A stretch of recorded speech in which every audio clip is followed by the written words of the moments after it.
Assalamualaikum warahmatullahi wabarakatuh. Saya Lilis Rahmawati dari kelas A, Prodi D4 Teknologi Laboratorium Medis Poltekkes Kemenkes Makassar. Di sini saya akan memenuhi salah satu tugas saya, yaitu tugas K32 teori. Baik, sebelum kita mengetahui tentang alat-alat yang ada di dalam laboratorium, sebaiknya kita mengenal atau mengetahui penjelasan dari 3 laboratorium tersebut, yaitu laboratorium kimia, laboratorium medik, dan laboratorium mikrobiologi.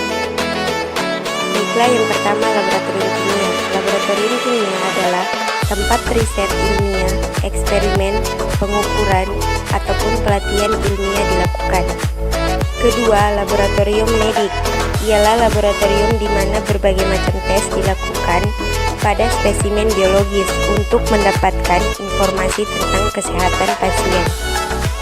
Ketiga, laboratorium mikrobiologi adalah laboratorium yang didesain secara khusus untuk keperluan praktikum atau eksperimen yang berhubungan dengan mikrobiologi. Setelah kita mengetahui penjelasan dari 3 laboratorium tersebut, saya akan merangkum atau menjelaskan tentang alat perlindungan diri atau APD dan alat-alat K3 lainnya yang hampir sama digunakan pada 3 lab tersebut. Selanjutnya, kita ke penjelasan tentang alat pelindung diri atau APD dan alat-alat K3 yang ada di dalam lab.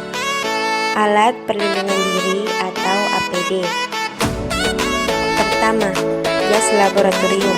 Jas laboratorium atau lab coat berfungsi melindungi badan dari percikan bahan kimia berbahaya.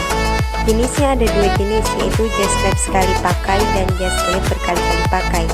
Jas lab sekali pakai umumnya digunakan di laboratorium biologi dan hewan, sementara jas lab berkali-kali pakai digunakan di laboratorium kimia. Jas lab kimia bisa berupa flame resistant lab coat, jas lab yang bahannya dilapisi material tahan api seperti pada gambar. 100% cotton lab coat. Ini adalah jas lab yang biasanya digunakan di laboratorium kimia umum, misalnya laboratorium kimia pendidikan. Synthetic atau cotton blends.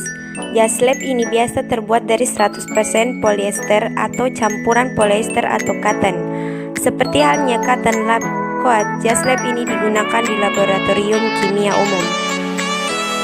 Kedua, kacamata keselamatan berfungsi untuk melindungi dari percikan larutan kimia atau panas yang dapat membahayakan mata orang yang bekerja di laboratorium. Oleh karena itu, mereka harus menggunakan kacamata khusus yang tahan terhadap potensi bahaya kimia dan panas. Kacamata tersebut terbagi menjadi 2 jenis, yaitu clear safety glasses, merupakan kacamata keselamatan biasa yang digunakan untuk melindungi mata dari percikan larutan kimia atau debu. Sementara itu, clear safety goggles digunakan untuk melindungi mata dari percikan bahan kimia atau reaksi kimia berbahaya. Ketiga, sepatu keselamatan. Sendal atau sepatu sendal dilarang digunakan ketika Anda bekerja di laboratorium. Mengapa? Karena keduanya tidak bisa melindungi kaki Anda ketika larutan atau bahan kimia yang tumpah. Sepatu yang biasa digunakan di laboratorium adalah sepatu keselamatan yang tahan api dan tekanan tertentu. Selain itu, terkadang disediakan juga plastik alas sepatu untuk menjaga kebersihan laboratorium jika sepatu tersebut digunakan untuk keluar dari laboratorium. Keempat, pelindung muka. Pelindung muka atau face shield digunakan untuk melindungi muka Anda dari panas, api, dan percikan material panas. Alat ini biasa digunakan saat mengambil alat laboratorium yang dipanaskan di panel suhu tinggi. Kelima, masker gas. Dilihat dari jenisnya, masker gas bisa berupa masker gas biasa yang terbuat dari kain dan masker gas khusus yang dilengkapi material penghisap gas. Masker gas biasa umumnya digunakan untuk keperluan umum, misalnya membuat larutan standar. Sementara itu, masker gas khusus digunakan saat menggunakan larutan atau bahan kimia yang memiliki gas berbahaya, misalnya asam klorida, asam sulfat, dan asam sulfida. Keenam, sarung tangan atau glove melindungi tangan Anda dari ceceran larutan kimia yang bisa membuat kulit Anda gatal atau melepuh. Macam-macam sarung tangan yang digunakan di laboratorium biasanya terbuat dari karet alam, nitril, dan neoprene. Ketujuh, pelindung telinga. Alat pelindung diri yang terakhir adalah pelindung telinga atau hair protector. Alat ini lazim digunakan untuk melindungi telinga dari bising yang dikeluarkan peralatan tertentu. Peralatan keselamatan laboratorium. Selain harus menggunakan alat pelindung diri, orang yang bekerja di 3 laboratorium ini juga harus mengetahui peralatan keselamatan laboratorium atau laboratory safety equipment. Secara prinsip peralatan tersebut digunakan apabila keadaan dalam darurat. Pertama, pembasuh mata atau AWAS berfungsi membasuh mata yang terkena cairan kimia. Cara kerjanya, basuh mata Anda dengan air yang mengalir dari alat itu untuk beberapa saat. Saat membasuh, pastikan tangan Anda bersih sehingga tidak mengganggu mata Anda. Kedua, fire blanket. Cairan kimia yang tumpah bisa saja menghasilkan api. Untuk memadamkannya, Anda bisa menggunakan selimut api atau fire blanket. Pastikan Anda menggunakan kaos tangan saat menggunakan atau membersihkan alat tersebut. Ketiga, safety shower. Apa yang harus dilakukan jika badan Anda terkena tumpahan cairan kimia dengan jumlah relatif banyak? Maka segeralah menuju safety shower dan guyur badan Anda dengan air dari alat tersebut. Ini untuk membersihkan badan Anda dari larutan kimia sehingga badan Anda terhindar dari cedera parah. Keempat, spill neutralizer. Meskipun sudah bekerja dengan hati-hati, terkadang larutan kimia tumpah ke lantai. Jika ini terjadi, spill neutralizer digunakan untuk menetralkan cairan kimia tumpah tersebut. Perlengkapan keselamatan laboratorium ini dilengkapi material asam dan basah. Sebagai contoh, bila cairan yang tumpah itu asam, gunakan material basah untuk menetralkannya. Kelima, first aid kits.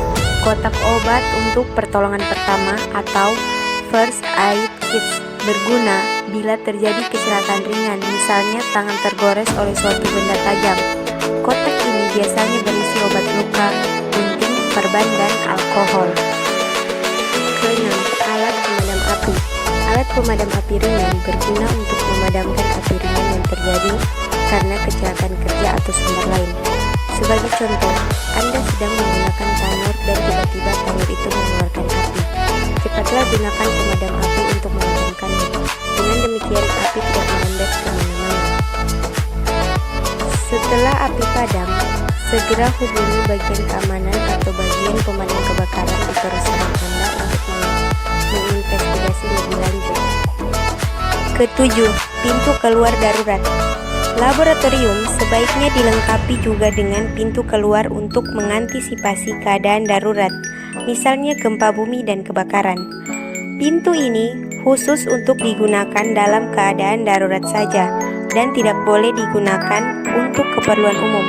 Oleh karena itu, pintu tersebut biasanya didesain untuk tidak bisa dibuka dari luar laboratorium. Selain itu, pintu tersebut dilengkapi juga dengan alarm sehingga bila dibuka akan menghasilkan bunyi khusus.